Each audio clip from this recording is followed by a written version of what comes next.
All the abs were gone. I had man breasts, I had a big gut, and I also knew that I wanted to lose weight. But because the only way I knew how to do it was by starving myself doing 3 hours of exercise every day, every time I thought about going into it, it would just lead me to binge eat until I went all the way up to 240 pounds. I managed to find a way to lie to myself that I was being a power lifter, I was going to be big and strong, but in reality, let's just focus on winning the next meal, the next day, or the next meal. If it was for breakfast and I went over, I just focus on eating my snacks and my lunch and my dinner. Right, a little instruction before we get into today's episode. So I run these shows sponsor free. We will never take on sponsors because everything is self-funded through our Fit Vegan coaching program. So if you enjoy these shows, the best way to support is obviously to subscribe to the channel, but also if you know anyone over the age of 50 that is looking to improve their body composition, combat sarcopenia, combat osteoporosis, get healthier on a whole food, plant-based lifestyle, to simply send them our way at fitvegancoaching.com, because we are the best in the world in helping people over 50 transform.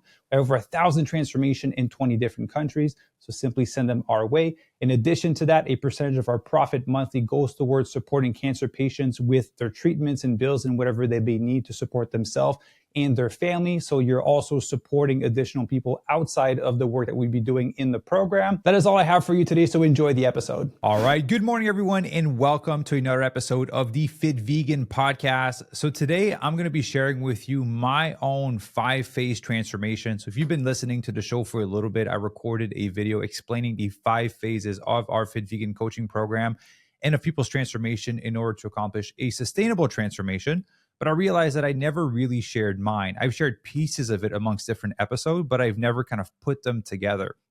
And as I was preparing for this podcast, I realized that the timeline of me completing these 5 phases for myself was over the span of almost 10 to 11 years. Now, it doesn't take 10 to 11 years in our Fit Vegan coaching program, right? It can take from like 8 months to, a year and a half, depending on how big your goal is. But I'm just going to share mine because the 5 phase that we bring our members through didn't exist when I was going through my own transformations back then. So we'll start with phase 1 and kind of work with all the way through all of our phases. So phase 1 is body recomposition. Phase 2 is reverse dieting. Phase 3 is maintenance. Phase 3 is lean muscle building. Phase 4 is maintenance. I reversed them because I did them in a reverse order. And then phase 5 is the athletic phase. It's the fun phase. It's where you get to experiment with your newfound, health and fitness and body and see all the cool things that you can do. So let's kick it off with the phase 1 body recomposition. So that brings me at a time in my life where I've shared this before. I did a bodybuilding show. I got down to like 3, I can't remember how lean I was, between 3 and 5% body fat. I was very lean. You could see all the muscle fibers in my chest. I was basically like an anatomy chart, but I did it in such an unsustainable way. I was starving. I was exercising 3+ hours every single day. It was extremely unhealthy. And after that show, I ended up rebounding and I put on 50 pounds in 1 month. And then that was just in 1 month, but then I continued. So I was about 160 pounds at the show. I went up to 210 pounds basically. And at that point, I still had an unhealthy relationship with food. So imagine from 160 to 210 pounds in 1 month. All the abs were gone. I had man breasts. I had a big gut. And at that point, I felt terrible about myself. And I also knew that I wanted to lose weight because I'd become fat and I was very fit like a month prior. But because the only way I knew how to do it was by starving myself doing 3 hours of exercise every day, every time I thought about going into it, it would just lead me to binge eat. I was like, yeah, I'm going to start on Monday. And on Monday, I'd start. I'd be good for 1 or 2 days. And it would feel too restrictive because it was very restrictive. And then I just end up binging. And then I went through that cycle until I went all the way up to 240 pounds. So that's 80 pounds heavier than when I stepped on stage as a bodybuilder. So we're going to take that phase 1 beginning at that point when I was at my fattest, at my unhealthiest, and at my chunkiest at 240 pounds. I managed to find a way to lie to myself and tell myself that I was being a power lifter. I was going to be big and strong. But in reality, I had a really bad relationship with food and I had no control over my cravings over food. So I would just give myself permission to eat all of the crap because I was powerlifting. I was trying to be big and strong. That's a conversation for a whole other day. So going from 240 pounds to getting to the place where I was actually lean, fit, and healthy again, right? Where I had done it in a proper way. When I was 240 pounds, I was about I would say like 18 or 19 years old at that time. I was a big boy, and I'm 6'4". So I was pretty big at that point. I was about 18 or 19 years old. And it wasn't until I was about 26, 27 years old that I really got a handle on my nutrition and transformation and everything. Um, Honestly, from 18, 19 to about 20, how was it? It was about 27 years old. Yeah, it's basically when my late partner passed away. I was in the process of, dieting down basically, which made it really hard to stay on track, which I didn't. Well, I'll share that a little bit later on. But basically from 18, 19 until 27, I tried to lose some weight and did it very restrictive manner because I didn't know any better. And at one point, I kind of gathered up enough. I don't know where I got enough courage and self discipline to be like, you know what? I'm just gonna do it and I'm gonna grind through it. And I did, and I got really lean. That's kind of was my time where I modeled in Milan and Italy. I was starving. I was miserable. I lost a lot of lean muscle tissue at that point. And then I rebounded, put on a bunch of weight as well after that. So I went back to having a little gut and kind of man boobs. And then I stayed like that for maybe like a few years, and then met my late partner, got back into the gym, and then she got diagnosed with cancer. And then that's when I fell into Ironman. So I was competing in half Ironman and triathlon. And I've shared this before openly. Like that was my drug. I don't drink alcohol. I don't do drugs. Being on a bike for 3 or 4 hours, swimming in a pool for 2 hours, and running for several hours was my drug, was my form of escapism, was my way of numbing myself because of how hard the situation that I was in as a caregiver. And that lasted, for 4.5 years until she passed away. So throughout that time, I got into sports, and that allowed me to get leaner because I was training 10 to 15 hours per week because I was putting so much exercise into it. And I didn't want to put on a bunch of weight because then it was harder to run. It was hard on my knees. I was heavier on the bike. So it made me less efficient at the sport. So throughout all of that time, I've tried different methodologies of like, I even did vegan low carb, vegan keto. I did the whole I'll say I don't do butter, but it was coconut oil in coffee. I've tried raw vegan, raw till 4. I've done a lot of really different things. And none of them was sustainable because I didn't see myself eating like this for the rest of my life. So I've had to learn a lot of lessons. So when I talk to members in the program of like, I've built the program specifically so you don't have to go through the fluctuation of yo dieting that I went through, it's for that reason. So along that way, like, yeah, I've had little moments where I was like, you know what, I'm gonna get back on track. And then I'd severely be restrictive with the types of food that I could eat and the amount of food that I could eat.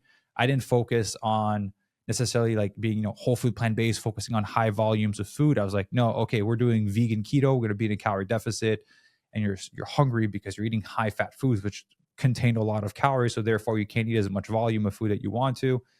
And then that just led me to continue to go into the cycle of not necessarily binge eating. I didn't really like binge on like I used to of 2,000, 3,000 calories in one night, but it definitely led me down the path of, ooh, cookies. I shouldn't have cookies. Let me eat one cookie. Oh, the whole box is gone. And then I feel bad for myself. And then the next day I'd be like, I need to cut my calories by half because I overate the night before, and I'm trying to compensate by cutting my food. But then at the end of that night, because I cut my food in half and I still exercise, I was starving. And then I would be like, okay, I'm going to eat a little bit more food. And then eating a little bit more food led to eating the whole thing. And so I was just stuck in this really vicious cycle for a long time. So it took me, like I said, from 18, 19 to 27, it wasn't necessarily like the body composition, because I've improved my body composition multiple times throughout that span. But what happened during that time is I needed to improve my relationship with food. I needed to improve my relationship with myself, which, to be fair, at 27, my relationship with myself wasn't that great, but it was much better than when I was 18 and 19. But it took me all that time to drastically improve my relationship with food. And for me, I found what worked for me, which was I understand fundamentally, and we can't redefine the laws of thermodynamics. You need to be in a calorie deficit if you want to induce some fat loss. Yes, you need to strength train and hit a certain amount of protein, that's 0.8 gram per pound of ideal body weight. If you want to do the math off of that, it just makes it easier. Those are variables that need to happen. But I understood that if I was in a calorie deficit, I would lose weight. And I even tried at one point eating complete crap food, being in a calorie deficit, hitting my protein and strength training, and I lost a bunch of weight and I got lean. But I felt terrible. My digestion was off. My skin, I had a lot of acne at the time, so I was a lot younger. I felt like complete crap. But it proved to me that I could eat crap and be in a calorie deficit and still lose weight. And so as I progressed in my relationship with food from, 18 to 27, I figured out that if I wanted to have something like a slice of vegan pizza or a little bit of ice cream or a cookie, whatever it may be, that I needed to not make myself feel guilty for wanting it and not make myself feel guilty for having it, because it's the guilt, right? The me beating myself up that turned eating 2 cookies into the whole pack of cookies, then eating a few scoops of ice cream to eating the whole pints of ice cream. So what I learned for myself in that phase one, that body recomposition phase, was, again, calories, protein, only 2 things that matter. So the ratio of carbs to fat does not matter at all when it comes to improving your body composition, unless you're trying to fine tune yourself to step on a bodybuilding stage, which I don't do anymore. We don't coach people to do that. Like, our members are 50 to 86. They don't want to step on a bodybuilding stage. So calories, protein, and strength training, only 3 things that matter when it comes to improving your body composition. So I learned that if I wanted to have a cookie or ice cream or whatever it may be, I like sweets for the most part versus salty foods. I figured that I could allow myself to have some of it, make it fit within my calories for the day, and consciously do it and not beat myself up for it. And then what started to happen is whenever I had a craving or I had something, I, quote unquote, gave into it, but with permission and structure. I was like, cool, I want some cookies. I'm going to have some cookies. And then I was like, okay, well, I'll reserve 300, 400 calories for some of those cookies. Depending on which cookie you get, that might be 1 cookie or 5 cookies. I would eat a few cookies. I would make it fit within my calories. And my brain would be like, I didn't restrict myself because I wanted a cookie and I ate a cookie. And then I stay within my calories. And then the next day, the same thing happened. I was like, hey, I want another cookie. I'm just using cookie as an example because I really like cookies. The next day, same thing happened. I was like, I still want cookies. So then I allowed myself to have cookies. I made it fit within my calories. Again, reserved 3, 4, sometimes 500, sometimes 600 of my calories, because I was training a lot. So I was consuming like 3,000, 3,500 calories a day. So I had more wiggle room than the average person. But then what started to happen as I allowed myself to eat some of those foods that by all means are not good for you, but all the rest of my day was whole food, plant-based, high in vitamins, high in nutrients, and high in fiber, what started to happen is mentally, those foods that I've put on pedestal, that I idealized, I started to crave them less. They weren't special anymore because I could literally have them every single day. And then I had that with cookies. And then after that, I was like, I don't want cookies anymore. And then I stopped eating cookies for a very long time. And then for a while, I didn't have any cravings. And then it was like vegan mochi. I was like, oh, vegan. I had one vegan mochi. I was like, oh, this is so good. Whole Foods had some good ones. And so I went on a kick of vegan mochis. Like, I'm gonna have 1 or 2 vegan mochis. I have 1 or 2 of them. And then sometimes I'd have the whole box. There's 6 of them in a box. But again, I make it fit within my calories. I wouldn't beat myself up over it. And I would just allow myself to have it, eat whole food, plant-based, high vitamins, high nutrients, high fiber for the rest of the day. And eventually, as I ate it, I was like, well, I don't want to eat that anymore. Then I just would simply stop eating it. So that's how I improved my relationship with food as I went through this span of like 9-ish years of like improving my body composition. And when I turned 27, I had done so much of that work of not beating myself up for eating some of the foods that a lot of people are telling you are not good for you, which they are not good for you if you eat 2 packs of it. But if you have a few cookies and things here and there, and it's the thing that allows you to stay mentally sane. And, to me, that's the thing that a lot of health professionals are missing. Like, we fundamentally understand you shouldn't eat cookies, you shouldn't eat ice cream. But what happens if you tell people to not eat cookies and ice cream? You do what I do. You eat 1 cookie and then whoop, the whole pack is gone. You eat 1 pint, 1 scoop of ice cream. Oh, the whole pint is gone. So from a psychological standpoint, it was easier for me to be like, I will allow myself to have some of it or all of it, but I'm going to pay the cost of making it fit within my calories. And then for me, sometimes it took 5 days. Sometimes it took 2 weeks of me eating that thing every day. But again, eating healthy for the rest of the time and continuing to exercise, prioritizing my sleep and all those things, to eventually just kind of get rid of it. And after a while, like, I kind of got the majority of it out of my system. And because I was making it fit within my calories, I continued to see some progress in my transformation. And the beautiful part is I stopped beating myself up whenever I had these foods. So now to this day, I use the same approach. If I'm trying to improve my body composition or whatever it may be for, a photo shoot or something else, and Ivy and I want to, which is my wife, for these guys that are new to listening, that are new to the show, and we want to go on a date night at a vegan restaurant, I will by all means not bring my container to the restaurant. I will go to the restaurant, figure out the calories that are approximately in that meal, make it fit within my calories for the day. If I wake up and I know I'm going date night for dinner, I will look at the menu and be like, all right, cool. I will have this. It's about 800 calories. At the start of the day, let me remove 800 calories from my day and just operate on the rest until I get to dinner and then order the thing that I actually want. Guess what? It works. You continue to lose weight. I've proven this with people in the program. Again, we coach over 1,000 people, with people in their 20s, 30s, 40s, 50s, 60s, 70s, and 80s. So it works at every age group, right? Just, yeah, your metabolism is a little bit slower and you burn less calories as you get older compared to when you're 20s and your 30s, but the principles are the same. It works across the board. We've proven it over and over again. So to me, that was my phase one of my transformation. It took me about 9 years, almost a decade, to improve my relationship with food and kind of figure that out for myself. Now, when you're in a program, it takes a lot less longer, from 4 months, 8 months to a year, depending if you have a lot of weight to lose, to improve your body composition properly. Because I have made all the mistakes along the way. I have had a bad relationship with food. I've managed to improve my relationship with food.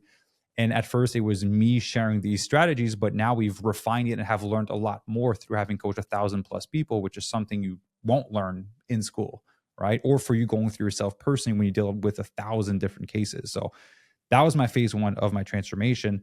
So that was when I was trying to get ready for a photo shoot. And I was just a little bit before my late partner passed away. I started this cut and I was maybe like 2 months into it and she passed away. And then I went completely off track with my nutrition because I didn't care about anything at that point. So not that I necessarily like overate, because when I was grieving, I wasn't hungry, to be honest with you. So I would force myself to eat some stuff. And a lot of times I would just go and eat some junk food because it was higher in calories and would kind of get me more calories in my body than eating some, whole food plant-based meal that was really high in volume but low in calories. I wasn't able to eat enough when I was during that period. And then I ended up going to Mexico to spread her ashes. And then I kind of got back on track with my nutrition at that point, and I got really, really lean. I was 26. I was turning 27, I think. It was around that time. And I got really lean when I was in Tulum. I would say that I was pretty much as lean as when I stepped on a bodybuilding show. I was maybe 5 pounds away from when I'd step on a bodybuilding show, but I was completely shredded. If you're watching on YouTube, if we can find photos, I'll probably put them on the screen here. But yeah, completely shredded six pack at that point. Then at that point, I knew about reverse dieting. I had studied reverse dieting, but I hadn't done it personally. And actually, I'd done it in a few times in the past, but I did it faster. This was my first time doing it this slow. I took about 8 months to do my reverse dieting. Now, when we do it for our members, it takes 4 months to do. When you do it strategically, it takes about 4 months. But it's not really sexy for us to tell people, it's like, hey, it's going to take you 8 months to slowly increase your food until you're back to a normal level. So what we found is we can do it at a speed at about 4 months. For me, I was in no rush at that point. I didn't really care to get it done right away. And so I took about 8 months to do my reverse dieting phase. And it was as small as sometime adding an extra 15, 20 calories per day, which is, 1/5 of a banana at that point. For our members, we'll go from like 50 to sometimes 100 calories per week per day for a week that we're going to increase, and then just slowly increase from there over the span of 4 months, depending on how their body responds. So, but to me, like I said, I wasn't in a rush. I took it even safer, and I did it over the course of 8 months. Over the course of 8 months, again, wasn't perfect. Like I said, the body composition phase wasn't perfect because I had my moments where I ate food because I was grieving, because I was stressed, because I moved to a new country. And there's simply times during the body composition phase that I was tired of all of it. Because when I was living in Tulum, there was so many great vegan restaurants, and it was hard to stick to my calories. I think at the end I was maybe at like 1,700 calories, which was created over the course of almost like 6 months, where it took a long time to get that low, but I was really, really, really lean. I was trying to do a photo shoot. Again, extremely unhealthy. Don't get that lean. It's not fun. You're miserable. And so, yeah, sometimes I went to vegan restaurants in Tulum and I was like, okay, I'm going to order this to stay on track. And then I saw the people's plate. I was like, maybe a little side of nachos and guac, maybe some extra fries, maybe a little extra, they made those really, it was like whipped coffee drinks. I was with Nimai Delgado in Tulum and some other friends, Julian and all that. And we ordered from that place like 2, 3 times a day, I think. It was like whipped coffee with like some coconut cream, very high in calorie, but it was absolutely delicious. So I definitely had my moments where I went off track. But what I'm saying is when I did go off track, because I had learned from almost, 9 years of trying to not beat myself up for going off track or for eating foods that I wasn't supposed to. Whenever I did go off track, I'm like, all right, cool. Let's just focus on winning the next meal. So I just the next day or the next meal, if it was for breakfast and I went over, I just focus on eating my snacks and my lunch and my dinner. And I wouldn't again beat myself up or throw the whole day away because I made one bad decision. Because then that would bring me into the vicious cycle that I was before, which I throw away the whole day. And then the next morning, I'd feel like and I'd probably cut my food in half to trying to compensate for it. And then you're just stuck in that vicious cycle of like under eating, overeating, or over exercising, and then trying to undereat and then overeat because you're hungry because you're too steep in a calorie deficit. So throughout the reverse diet, I ended up going from Mexico, moving to Los Angeles. And again, tons of great vegan restaurants in Los Angeles. So the reverse diet didn't go perfectly either. It's not like an extra 20 calories per day for a week. I was like, yeah, a fifth of a banana. Sometimes I go to the restaurant and I have an extra 200-300 calories. But again, because I focused on showing up consistently and I focused on winning the next meal and winning the next workout, whenever I did go off track, I didn't throw away the whole day. I didn't throw away the whole week. I didn't throw away the whole month. The next meal, I just get back at it. If I missed a workout, which is very rare, I'm usually pretty good with workouts, I just do it the next day. I try not to miss more than 2 days in a row. So if you miss one on one day, just try and do it the next day, basically, and just kind of catch up from your sessions from there. So throughout the reverse diet, like I've had moments where I've had higher amounts of calories, just because I either consciously chose to do it, or sometimes like my cravings were stronger than my mind at the time, and I just completely gave into it. And when I would eat the popcorn or the ice cream or whatever it may be, then I would just be like, all right, cool. Changes nothing to beat myself up. I'm not going to be able to remove those calories from my body. And also I can't throw away the rest of the day because, it's going to be an even worse situation. Here's how I see self-sabotage along my journey. There's this movie with Will Ferrell called Talladega Night. And there's some of you I've showed the clip. A lot of members I've showed that clip to, because to explain to them what self-sabotage looks like. But basically there's a scene where he was in a car accident. He thinks he's on fire. He thinks that he's paralyzed from the waist down. And he's in a wheelchair in the hospital. And his friends are like, hey, Ricky Bobby, you're fine. You're actually able to walk. He's like, no, I'm paralyzed. If I was fine, would I feel this? And he grabs a knife and just shoves it in the top of his leg on his quad because he's sitting in the wheelchair. For like a 0.5 second, he doesn't react and he starts screaming, basically showing that he does have sensation in there. But the funny part is when you stab yourself with the fork, that's like you going off track or giving into a craving. And then the next scene is his friends grabbing big knives, trying to pull the fork out of his legs. And at some point, they have like 2-3 knives in his leg trying to pull out the fork when they could have simply pulled out the fork. Like they made the situation worse for no reason. So for you to overeat and be like, oh, well, you know what? Let's just throw away the rest of the day. Let's just throw away the rest of the week. There's something magical and enticing about next Monday. Let's wait till next Monday. That's like throwing knives into it for no reason. So that's how I see self-sabotage. Hopefully that little image helps you understand the next time you do go off track. But so that was for me the reverse dieting process. Whenever I did stab myself in the leg, I'd be like, all right, cool. Let's just remove the fork, get back at it, and just continue on track. And it took me about 8 months. And I went from like my lowest, I believe, was about 1,600 calories, like all the way at the end of the cut. And I went all the way up to about 2,800 calories with probably like 2 sessions of 20 minutes of cardio. So it was very minimal amounts of cardio. I definitely could have gone higher if I exercised as much as I did now with basketball, which is phase 5, which I'll go into a little bit. So that was my reverse diet. It by all means wasn't perfect, but I never seized any opportunities to throw away a whole day, a whole week, or a whole month because I was traveling. I literally moved to a different country. I moved to the United States, and that's where I met Ivy as well. So it was a beautiful thing that I came here. But yeah, that was my reverse dieting process. Now that was phase 2, right, of like our 5-phase transformation. Now phase 3 is a lean muscle building phase. And phase 4 is maintenance. So to me, I flipped those because I did not have any need or reason to want to put on a ton of muscle after I was done my reverse dieting. right? I was pretty lean. I was fuller. I had more energy. I was feeling good. So I had no real reason to try to get bigger for the sake of getting bigger. And so what I did is I just kind of focused on doing some maintenance. And now maintenance, I want to explain that doesn't mean that I stayed perfectly on track with my nutrition, doesn't mean that my weight was stable the whole way through. Maintenance was I don't have to be as tight with my nutrition. I'll still continue to exercise because I enjoy it and it makes me feel good. Um, but yeah, my nutrition was sometimes I'd be like really on top of it. And then sometimes I'd go on some trips. Like maintenance for me is just like living normal life. So I'd go on some little trips with Ivy. We did a long road trip from like LA to Vegas to Arizona to Grand Canyon. We're on the road for like 2, 3 weeks at that point on a road trip. Nutrition was a little bit all over the place. We still found gyms to work out, whatever.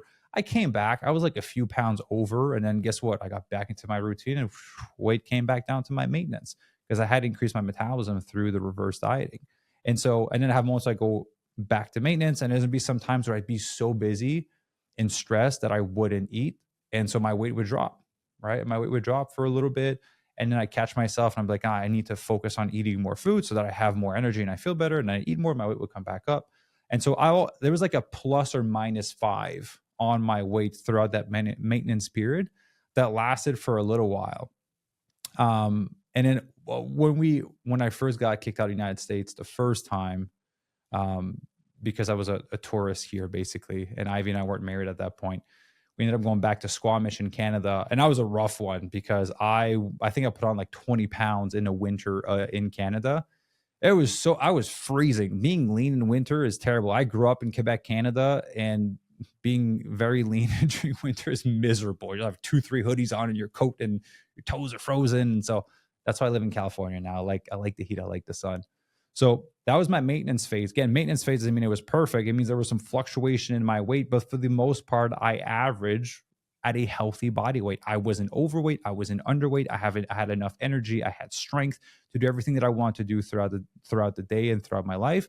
And I was able to enjoy myself. I was able to go on some trips, try some different vegan restaurants. Ivy would cook some dishes, and I knew that they would put me over my calories, but she cooked it. So I wanted to eat it and appreciate the food that she made. Again, I didn't eat the whole thing, but I would definitely give it a shot. And so, yeah, for me, maintenance is more about life endurance. Like your weight is going to fluctuate a little bit, but you're not going to fluctuate by 20, 30, 40, 50 pounds. At that point, you're literally heading in the wrong direction. But some fluctuation during maintenance was normal. Now, backtrack maybe like a year plus ago, I was very stressed. I wasn't managing my stress properly. And so I wanted to find an outlet to release that stress. For me, when I competed in half Ironman, that was kind of my way of dealing with that. And so I decided to step back into it. I was like, you know what? I'm gonna sign up and do some half Ironman, all those things. I started training, and then just that joy, that pleasure that I had the first time I did it just wasn't there anymore. And I tried for a little. Like Ivy and I bought a bike. I bought bike trainers. Got my wetsuit shipped from Vancouver, Canada. I started the training. I started swimming, but it wasn't fun. I like that fun that I used to have when I was exercising was gone. And so I decided to stop that, continue strength training. And eventually I saw some guys playing basketball at my gym. And I was like, you know what? I played basketball in high school and college. I got recruited in college. I got recruited for some different schools. And so I was like, you know what? Let me just get back into playing basketball after a decade plus off. And then I started playing basketball. So now we're going to move into phase, right? That was maintenance, phase 4. I'm now going to move into phase 3 because, like I said, I flipped them. Start and realize that I still had it. And to a certain extent, I was a lot better than when I played in college. I was the same height. I was about the same weight that when I played in college. I couldn't really dunk when I was in college. On a lucky day, I could do it with one hand.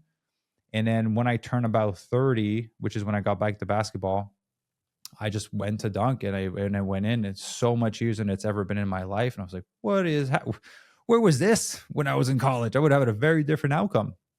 So then I found some guys. I started to play with them. And then just being able to like release some of that testosterone when I was playing was really fun. And it was a very big stress reliever for me. And it just made me more patient outside of the gym. It brought me more peace. I just felt better. I didn't feel as stressed. So I continued playing basketball. And then throughout some of those games, I had opportunities to play with people that played D1, people that played professionally overseas. And I was keeping my ground. I was actually I was able to score and play defense and keep up. And I was also more athletic, stronger, faster, wiser than when I played in college. And after a few conversations and a few games with a lot of people from that level, they're like, hey, you should actually just give this a shot because you're not getting any younger. And like you have the skills to do that. And so I sat on that for a little bit. I spoke with Ivy about it. I was like, you know what, Ivy, like we're in a good position. The business is in a good position. We have an incredible team. I have the time to train for this. I'm like, let me just give this one last shot. Let me try to see if I can get a professional basketball contract overseas, any country. I don't care. I just want to be able to complete my childhood dream. It could be in Europe. It could be in Asia. It could be in South America. It doesn't matter. I want a legal basketball contract and play some professional games to say that I was a professional basketball player and I completed my childhood dream just for the fun of it. And I'm not going to play for the next 10 years. I don't think my knees will last for the next 10 years. So that's what started phase 3, the lean muscle building for me was, okay, if I am going to play and I am going to do this, I need to be a little bit bigger because when I played in high school, 6'4", you're the giant, you're taller than everyone. But now playing at a more elite level, I'm short. I'm sometimes the shortest guy on the court at 6'4". It is a very weird feeling for me. I'm not used to that. And because of my dribbling skills and my shooting, I kind of fall in the category of a small forward. And most small forwards are about like 6'7", 6'8". So I'm missing a few inches, and they weigh about 215 pounds. I weigh I weighed about 180 pounds. So I had about like almost 40 pounds on me at that point. And so I was like, I need to like bulk up a little bit just so I can kind of, stand my ground a bit more. So that started phase 3, the lean muscle building phase for me. So then I increased my calories to go into a calorie surplus.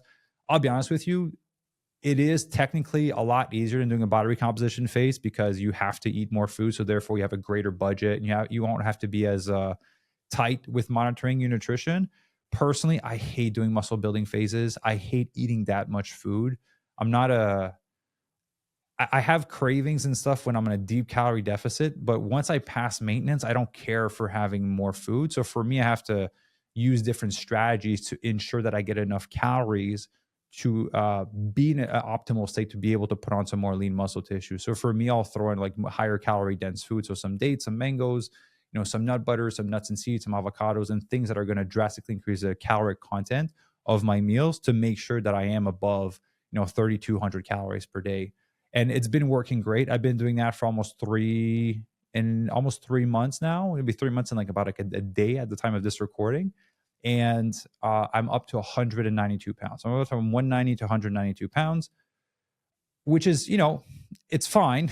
I'm still able to dunk. I'm still athletic. I'm still feeling strong. But I sense that if I go up to 200, my athleticism will take a hit a little bit. So my quickness, my speed will take a hit, which I don't want because people that play at an elite level are a lot faster. So I'm monitoring this current phase to a certain extent. So the lean muscle building phase, I've kind of in a way combine it with phase 5, which is the athletic phase, which is pick a fitness goal that makes you happy that you potentially don't think that you can do, but that you want to give a shot because you have this new level of fitness and stamina. So for me, basketball was that thing. It just so happened that I needed to put on some weight for it. That's why I did a lean muscle building phase.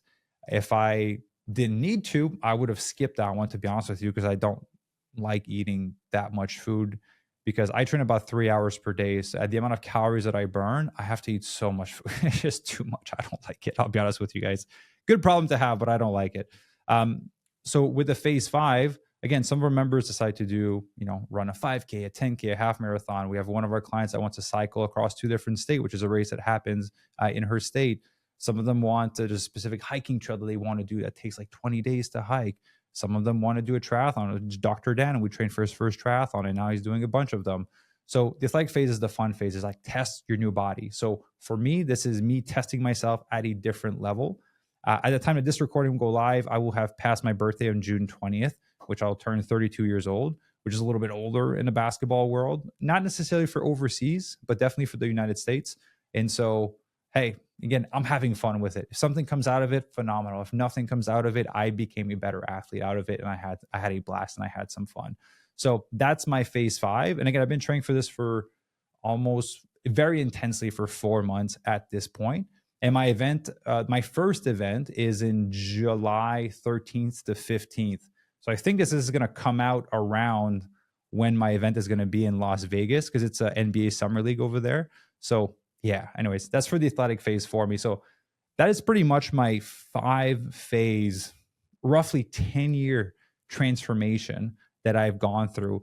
And again, for members, the process is sped up because I've learned a lot of those lessons and I was able to condense and learn how to make those more efficient.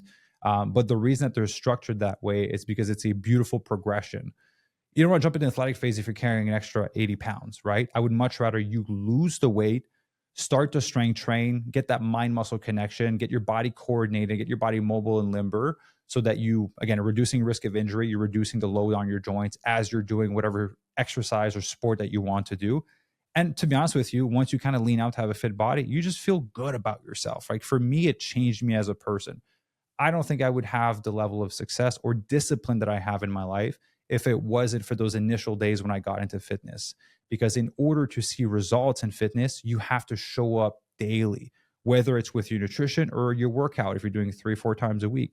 But you learn to show up consistently and give the best that you have. Because sometimes I'll do your workout and you feel at 30%, give 30%, give 100% of that 30% for the day. So it's allowed me to build a mindset of let's show up consistently. And whether we want to or not, let's disregard sometimes emotions to just do what we need to do to get the goal that we want to. So it's build this foundation of discipline that has leaked and I have forced to leak into other areas of my life. And once you have that fit body and you prove to yourself that you are able to lose the weight, then you kind of unlock something in your own brain of like, wow, I did the thing that I said that I was going to do and that I've been saying for so many years now. And it just changes you as a person because now it's like, wow, what else can I do? Right. So then you move to reverse dieting so that we can, greatly reduce the risk of you putting the weight back on. I'll be honest with you, after reverse dieting, if you stop exercising and you eat Twinkies all day, like, yeah, you'll put on some fat. You know what I mean? Like, it's not a miracle solution, but we hope that with the strength training and the nutrition and reverse dieting, we sped up your metabolism. We've taught you new eating habits and new lifestyle habits, right? Of exercise and meal prepping, how you make your different decisions when you're eating at the restaurant, when you're traveling, so you'll be able to maintain that lifestyle after. Then you can choose from there. Do I want to go into maintenance and just simply maintain my weight? I don't have any other fitness goal from here. That's beautiful. There's nothing wrong with that. You want to put on a little bit more lean muscle tissue, which a lot of our clients do because they're over 50 all the way up to 86. So sarcopenia, is accelerated as you get older. So they want to make sure they have more lean muscle tissue.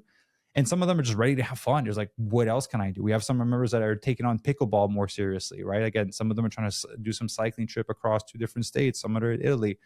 So there's a lot of things you can do at that point. So that's my little 5-phase transformation journey. I figured that I'd share it with you all. I hope that you understood that this is not a perfect journey. I have been off track in every single phase. Even during the muscle building phase, I would have days where I would undereat. I'd step on the scale and I'd be down 3 pounds because I didn't eat enough food. I was like, going the opposite direction, right? On days that I was supposed to be in calorie deficit, I overate and the scale was up 3 pounds. So I have those moments in every single phase. It is not perfect, but I think what allows me to be successful at every transformation or every fitness goal that I set for myself is that I focus on winning the next meal. I focus on winning the next workout. I focus on not beating myself up because it's not going to change anything. It's only going to make matters worse. And 4, I just focus on showing up consistently because consistency compounds. Again, not perfection compounds, consistency compounds. So if you feel 10% one day, give 100% in a 10%. We can compound that.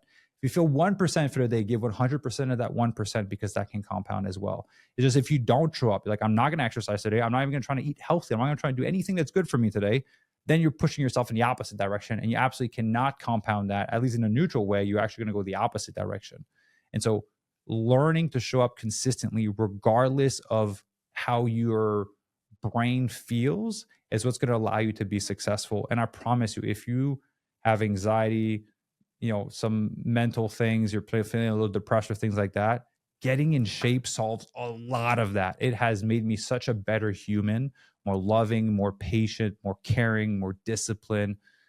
It's completely changed my life. And that's why I work in this field, because it made such a tremendous difference for me. And I see it in all of our members when we record the Fit Vegan Success Stories. So I want to record this episode because I wanted all of you to kind of hear that and understand that even from the guy that founded Fit Vegan Coaching that's transformed 1,000+ people, even my transformations aren't perfect. I go off track, either under eating, overeating. Sometimes I gain weight when I'm in a fat loss. Sometimes I lose weight when I'm also building phase. But again, the idea is not to be perfect, but it's to be consistent. So I hope this message resonates with you. Again, I'm just going to say this. If you're interested in working with us, there's a link down below where you can book a free body recomposition call. You get to speak with our goal setting coaches. One of them is my beautiful wife, Ivy. Have a great conversation with her. But, we're just out here trying to help people accomplish not just the fat loss, because the fat loss is a very superficial goal, but it's unlocking this new mindset that allows you to enjoy life at a higher level and to set new goals for yourself for things that you potentially never thought you'd be able to do. You never thought you would actually take on. And that's just a full life, in my opinion. So I appreciate you all for listening to this episode, and I will see you in the next one. Bye.